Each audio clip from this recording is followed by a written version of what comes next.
Gonzaga Nation SI, we have a tremendous guest today, one of the insiders across the country from the Field of 68 Media Network, Jeff Goodman. Jeff, thanks for joining. Good to see you, my man. It's been a while. Hopefully your summer's going well and all the kids are good. Yeah, life's good, although summer hasn't started here. We had a downpour in Spokane. We've only had one 70-degree day. I think you're in the Northeast. You guys are about to have a hot streak, if I'm not mistaken. Yeah, we've already hit it. Finally. I mean, it took through half of May, but we finally got our consistent 70s and 80s and hit the beach here this past weekend. So you'll get it soon enough, right? Yeah, absolutely. And, one of the nice things about that means the NBA season is just about done. The NBA draft is right around the corner. I've kept my close eye on the Boston Celtics throughout this season because Ime Udoka is a friend of mine. You look at the other assistant coaches on that staff. They're guys that I've known and played against for a number of years. But you're in that pocket of the country. What are you seeing excitement-wise with the Celtics, and what are your predictions for the NBA Finals? Listen, I reached out to you immediately when the Celtics hired Ime because I didn't know him. I know Damon Stoudemire. I know you. People up there. Obviously, he's entrenched in the Portland area. I didn't know what to expect. It's funny. Bob Ryan, the longtime NBA writer, said he's never seen anybody get more compliments before ever having coached a game than Ime. And he was kind of skeptical. He was like, and I was too, like, let's see. I don't know him. Who knows?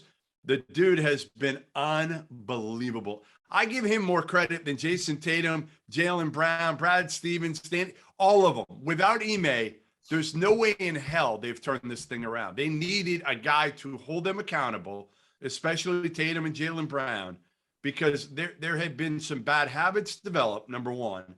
Number two, Brad Stevens, who I think the world of. I think he's an unbelievable coach. I just think they had tuned him out to a certain point. And sometimes you need a guy who's going to jump you. And Ime's not only done it privately, he's done it publicly to these dudes. When they were 25 and 25 on January 28th, he went after them. And this is a group that needed it. They had gotten into some bad habits. They weren't moving the basketball. They weren't playing together. I said it publicly, Dan. I was like, it looks like Tatum and Jaylen Brown have never played basketball together. And Tatum kind of gets on me about that now. He said, he understands where I was coming from. He said he thought it was a little too far, and I get that.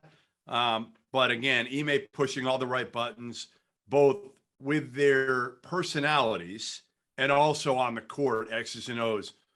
I mean, to me, he's been, listen, if you revote, how is he not the coach of the year? Yeah, probably. Especially like you said, I mean, 25 and 25 at that point, you might not make the playoffs. And then you make that big run at the end of the year. But you mentioned kind of Brad Stevens as one of the guys that was the architect of a lot of that alongside Danny Ainge. Not a lot of college coaches have gone to the NBA and had success. You've had some here or there. If you look at the overall landscape of college basketball right now, is there one, maybe two college coaches that you could pick up, put them into pros, and they're going to have success? Yeah, the guy who just retired, Jay Wright. Yeah. He'd be one. And I would assume as soon as that Sixers job opens, whenever that is, I would think they would go after him. Now, is he done? I don't know. I mean, I think after a year or two off, he might change his tune. I think he was done with kind of the way, and I know you and I are going to get into the NIL and the transfer portal and all that. I think he saw the handwriting on the wall. Yeah. He hadn't even gone through it yet. He didn't hit the portal. Villanova had one guy. They had one guy on their team, Caleb Daniels, who transferred.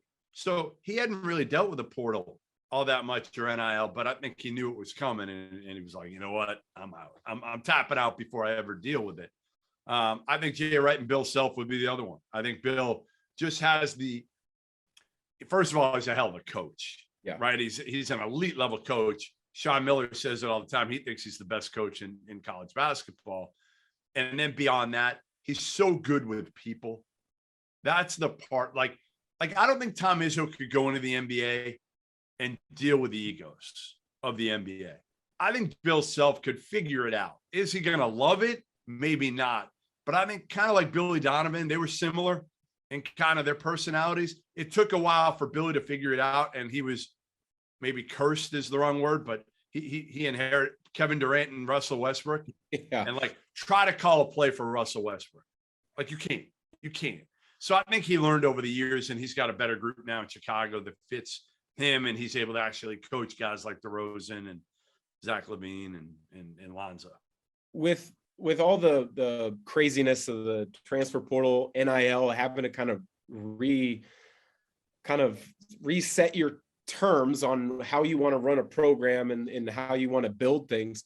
Do you think Jay Wright's just the beginning of, and he's not an old coach, but he's been there for a while, of this group of coaches that might be enough's enough, I'm done? So I don't know I think he's my age. I think Tony Bennett is like 50, right around 50. The over-under for me on Tony Bennett is 5 more years in college. 5 more. Like, I just don't see a guy like Tony Bennett dealing with all this NIL stuff long-term. Now, can he get to the NBA? I don't know. Could he just say, you know what, I'm done in a couple of years? I don't know. But yes, I think there'll be guys like that. I think some of the, like the Brad Underwoods of the world, they're probably not happy. Fuey will be an interesting one. Like, the one thing with Fuey is he's got his deal there. Gonzaga's been able to recruit at such a high level lately, and they've got some NIL money, obviously. Do they have enough to compete with the SEC schools? Probably not. But how often is Gonzaga recruiting against the SEC schools anyway? Rarely. So I think when the day comes when Fuey feels like they can't compete recruiting against, not to get Chet Holmgren and Jalen Suggs, but that next tier guys, right? The Nolan Hickmans of the world. If he can't compete to get some of those guys, I think then you could see kind of, him, because he's always talked about how he's not a lifer, right? I mean, he's not going to be a 70-year-old head coach, but I don't know. I mean, again, as long as they keep winning, I feel like he'll keep coaching, but this is a frustrating component for a lot of coaches that have been in it for a while. Yeah, one of the most frustrating scenarios I could have imagined as a head coach was the deal that went on in Miami, where Nigel Pack agrees. A booster says, we're going to give you X amount. Isaiah Wong is like, hold up a second. I just got us deep into the tournament. I need to re-up a deal here. That's the one that's been out in the open, but is there maybe another story that's kind of been simmering under the surface that it hasn't been known of yet? Or is just the Miami one just that interesting? Well, it got out there publicly. That's the difference. Obviously you've got a lot of players right now that are putting their names in the portal to demand more money. I mean, think about it. If that's the best way to get leverage, right? It's not to just stay and say, hey, coach, how much more money are you going to give me NIL if I come back? It's, well, I'm going to put my name in the portal. I'm going to also put my name in the draft. And now I've got the ultimate leverage. Now, again, the coach can decide, hey, I'm done. I'm going to move on and go in a different direction in the portal. But that kid then has leverage. Again, he's in for the draft. He's also in the portal. So he's got all these other schools bidding for his services as well. And these collectives reaching out. And it's just, man, it's chaotic. That's the best word for it right now. You can say you're in favor of kids getting paid and making some money, which I am. I don't know if I like the fact. Here's what I think could happen now. What if right now a lot of these kids are not supposed to be paid coming into school as a recruiting inducement, but we know they are? Yeah. What if I'm a parent of a kid and I say, and my kids rank like 75th right now, and I go pay off a couple of these recruiting guys who do the rankings, and I say, you know what, I'm going to give you $50,000 if you move me up in the top 25. And to a recruiting guy, $50,000, that's a shit ton of money. Yeah.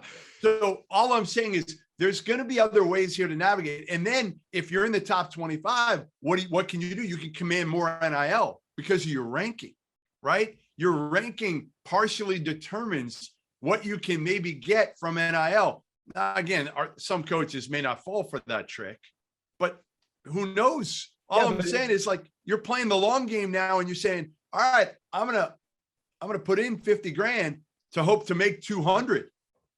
Yeah, but then if you get to the wrong spot, it's all going to be gone anyways in a very short amount of time. And you said the long game. I think that's not being looked at by enough people right now, is because these NIL deals, they'll evaporate if you're not performing. Plus your opportunities to really advance your career and have longevity at the professional level, if you're good enough, you got to be ready. You got to be skilled, and you got to be professional about your work craft, not professional just about your business side. But wanted to ask about Gonzaga because there's a big date coming up. Obviously, you and I are talking on Tuesday morning. In about 48 hours, everybody's going to know for certain, is Julian Strawther and is Drew Timme coming back? What's the latest that you're hearing, or what is your gut telling you? The latest I'm hearing is Drew Timme wants to leave. He wants to go pro. He's done everything he could do other than win a national title. Drew Timme's done anything you could have asked him to do. Now, again, could he finish out and get his degree and never have to deal with taking another class? Sure. He's probably pretty close anyway, if I had to guess, going to summer schools and whatnot. You know, you're probably talking, you know, a half dozen classes away if he did everything right so far. You know, he can probably make more money, maybe. It depends where he gets drafted, right? If he gets drafted in the 30s, he'll make more money with that contract than he will going back to Gonzaga. If he's a two-way guy who gets drafted in the 50s, then you could make a case that he would make more money going back to Gonzaga through NIL, potentially. So not an easy decision for him, but I understand. He's watching all these other dudes leave, you know, Kofi Coburn, he's watching him and saying, all right, well, like, he doesn't fit in today's NBA. Mm-hmm.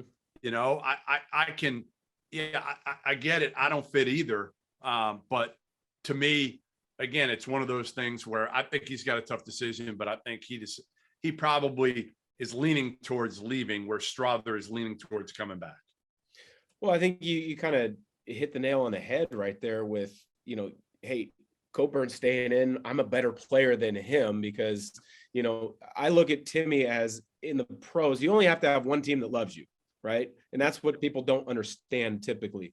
You have to have one team that loves you, but he's almost like that knuckleball, that curveball off the bench that that's right. Teams don't know how to game plan for that type of guy anymore. So he might intrigue somebody to take a flyer on him earlier than thought.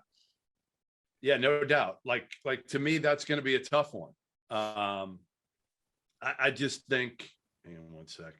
Bear with me one sec. Hey, I get it. It's 36 hours deadline. Yeah, exactly, your phone's probably going left and right with guys coming back, withdrawn from the draft as well as NIL deals. But as you're finishing that message, the next question I wanted to kind of pose to you is, Chet Holmgren, we knew was a one and done guy. Yep. Everybody knew it from the day he set foot on campus. I've said throughout the season, he goes no lower than number 3. It's been, to me, Jabari Smith, Banchero, and Chet. Now you're starting to see a lot of rumblings that Jabari Smith is starting to distance himself as the number 1 pick. Holmgren goes 2, Banchero 3. Yep. What are you seeing? And is this maybe a smokescreen by Orlando because they really want to pair Suggs and Holmgren together again? Well, if they're smart, again, if you're Orlando and you're Jeff Weltman, their GM, you're putting a new name out there every week that you're interested in because you just want buyers. You want people that think you're going to take Jabari and maybe somebody loves him and wants to see if they can move up to that number 1 spot. Same thing with Chet. Same thing with Paolo. Like, this is the most wide open number 1 race we've had in recent memory, with 3 guys that all are very different, but you can make a case for any of the 3. Paolo is the most ready physically, the most ready to come in and play. I wouldn't be surprised if he wins Rookie of the Year next year. Chet's probably the furthest away. I think we would agree. Just looking at his body build, right? I mean, it's going to take him some time, you know, no matter how mentally tough Chet is, and I think he is, and physically tough he is, in a sense that he's not going to shy away from contact. He's just not going to be able to absorb it against grown men in the NBA. And then you got Jabari, who's somewhere in between, right? He's a sweet shooting forward who doesn't really do a whole lot else yet. But he's that versatile forward that the NBA loves right now. You know, listen, when you talk to NBA GMs, the one thing they'll say about Chet over and over and over, you hear the same thing. He's like, I'm scared to take him, but I'm even more scared to miss on him. That is a dangerous combination if you're a GM sitting at number one. Yep. You don't take him and he turns out to be great, because fans always have that what if kind of mantra about their organizations. How about the WCC? I think I've been most impressed with the additions to the league. Steve Lavin going to USD, Todd Golden leaves, but I've talked to Gerlifson a couple times. He's gotten a number of impact transfers. Marcus Williams from Texas A&M in particular. What's your overall outlook for the WCC after 3 teams in last year? They look poised to solidify themselves again as a very good league. Yeah, I was worried a little bit when Golden left about San Fran, but Chris has done a great job, like you said, picking up. And you got to take care of the momentum, and certainly getting Shabazz back was huge for them. To get a guy like that back will definitely help. And again, Lav, listen, he can recruit. Yeah, listen, Lav can recruit from the beach, and he probably is. He probably is recruiting from the beach right now and still killing it. I think, again, the interesting thing is going to be like, does BYU rebound? Do they rebound with, now that they're healthier? Last year was just a tough year. They started off so well, and then they got hurt up front, and they just had no answers. And Lohner just wasn't what we thought he'd be last season. St. Mary's is St. Mary's. Like, I never question Randy Bennett. Oh. I don't care what he's got coming back. He could have a team full of, I don't want to, throw shade at you and put you with me, but you're not the young Dan Dickau. So I'll put you, me, and Rob Doster and a couple other, guys off the street, and he'd find a way. He'd just find a way. So I love Randy. I think, again, they'll be a top 25 team next year, because he's one of those coaches that there are a few of them now. It used to be Bo Ryan would be that guy for me. No matter what his roster would look like, didn't matter who you knew, who you didn't, who he lost, who he was bringing back. You'd just be like, I'm automatically going to pencil Bo Ryan in Wisconsin in my preseason top 25. Yeah, that should be what I do. I don't think I have them there yet, but I should. I should just automatically put the Gales in the preseason top 25 every single year. Yeah, I had a Randy Bennett on as a guest a week or so ago on our podcast, and we talked a number of different topics. And one of the big things for him was, player development. Like, you just have to get guys to buy in, and the upfront part of recruiting is kind of lay out a foundational plan to get to the point you're going to be a part of the rotation. And the guys that believe it, they see it come to fruition maybe 3 years in, as opposed to 2, which a lot of kids want. It's unbelievable what he's doing down there. Well, last question, Jeff, before I let you go. I see the basketball behind you. Yeah. What is that autographed basketball? So that is a 1997 Arizona National Championship basketball.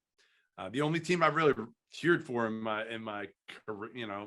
I knew I wanted to do this when I was young. So I had players that I certainly liked, but I wasn't a guy. Once I got out of college, that was it. I haven't really cheered up until now, when my daughter has got me into the Carolina Hurricanes NHL team.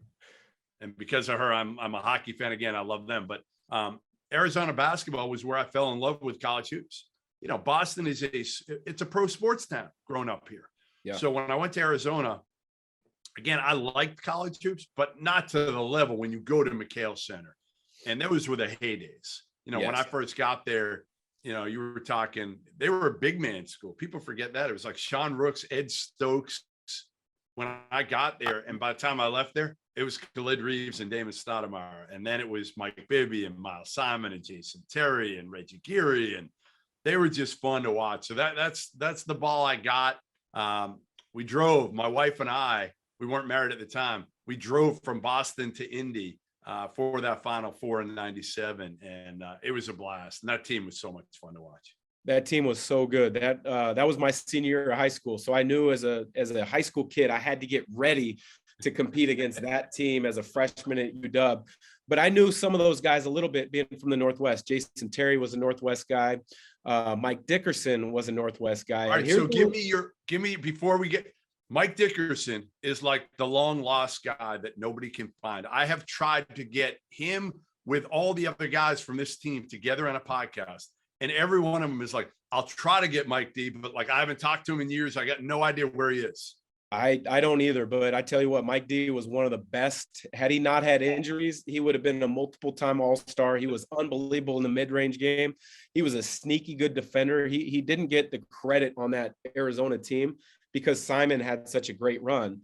But here's my first experience with possible NIL money when I was a high school kid. So I used to always drive up from Vancouver to Seattle to work out at what was called the Pro Club. Lots of NBA guys, pros, college guys would work out there in the summers, 2-a-day workouts.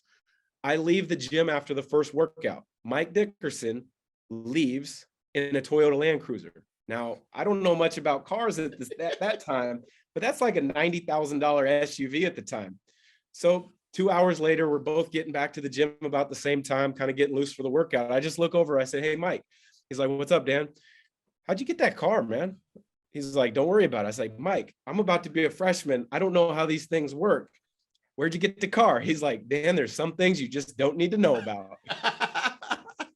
Midnight loot, right? Absolutely. Well, I appreciate the time, Jeff. It's always good to connect. Enjoy the NBA Finals, being that your hometown Celtics are in there. So thanks again for joining.